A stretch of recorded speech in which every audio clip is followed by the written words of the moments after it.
Hey, Walter Sorrells back with more tips for the knife maker. Today, reviewing a new book about forging knives.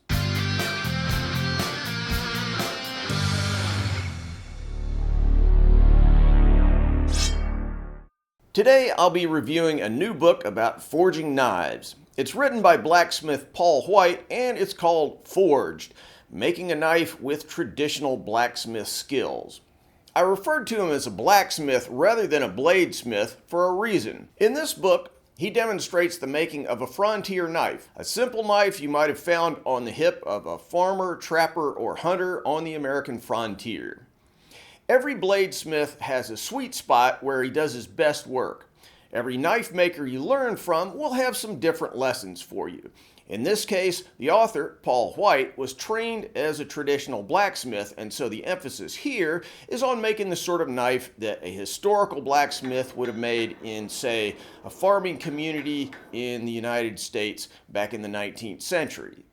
These are quite different knives than would have been forged by a dedicated knife smith in Solingen or Sheffield back in the day, which are different from a knife forged by a Japanese sword maker. The author learned his trade from an old-time blacksmith who came from a long line of smiths going all the way back to France in the 18th century. So he's familiar with techniques that would have been found on the American frontier a good 2 centuries ago. To me, this connection to the past is one of the coolest things about forging knives and is the real focus of this book. Just be aware that the type of knife you're making here is a very rough and ready type, not a fancy, coffin handle Bowie or something like that. A lot of the skills you learn here will transfer to more complex knives, but that's not the aim of this book. A general point about bladesmiths is that, all things being equal, we're not great smiths. Whaling on steel is only about 5% of knife making. Most of the rest of it is carpentry, grinding, polishing, heat treating, machining, things like that. Real blacksmiths have much more skill at the forge than simple knife makers like me.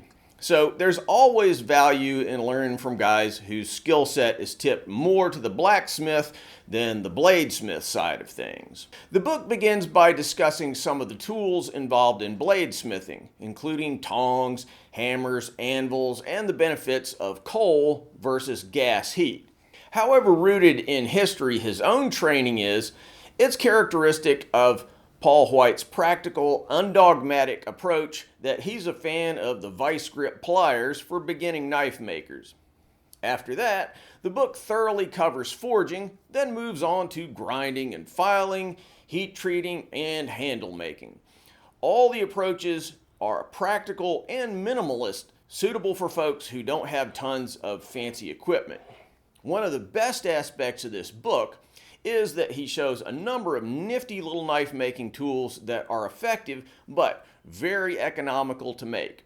He shows a cool counterbending jig made from a railroad spike, a nice filing jig. He also shows some neat tricks for peening handle pins, a collection of old school techniques for tempering steel, a handy way of forge annealing steel, and a useful straightening technique that he calls heat and lock.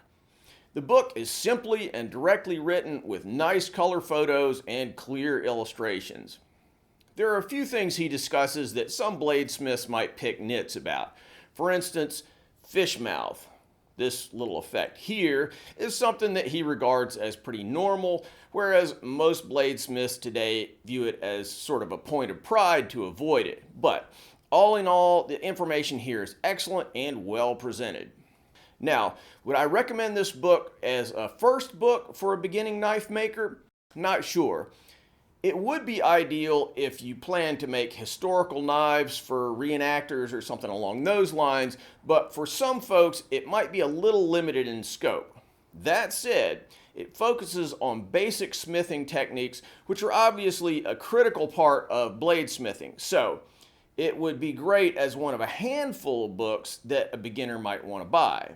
Another advantage of the book is that it focuses on a type of knife that can relatively easily be made by a beginner. Some folks think they're going to buy an anvil and just bang out a katana the next day. Big mistake. Start with the type of project that you find in this book first. Also, this book doesn't rely on some of the more expensive tools used by knife makers, in particular the belt grinder. Though Paul White mentions grinding in a couple of places, it's not a big emphasis here. You can do all the stock removal on this project with a file, just like the old timers did it back on the frontier. The book is available on Amazon for $29. All told, an excellent addition to the library of anyone who wants to learn bladesmithing. Alright guys, thanks for watching and happy bladesmithing.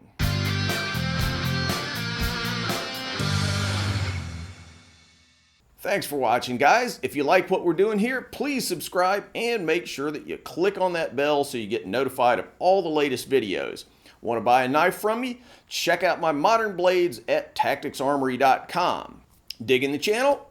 You can support our video making efforts on Patreon. You know, I've been banging away on these videos for like 10 years, so I hope you'll show some love for all that hard work. Link in the cards and descriptions.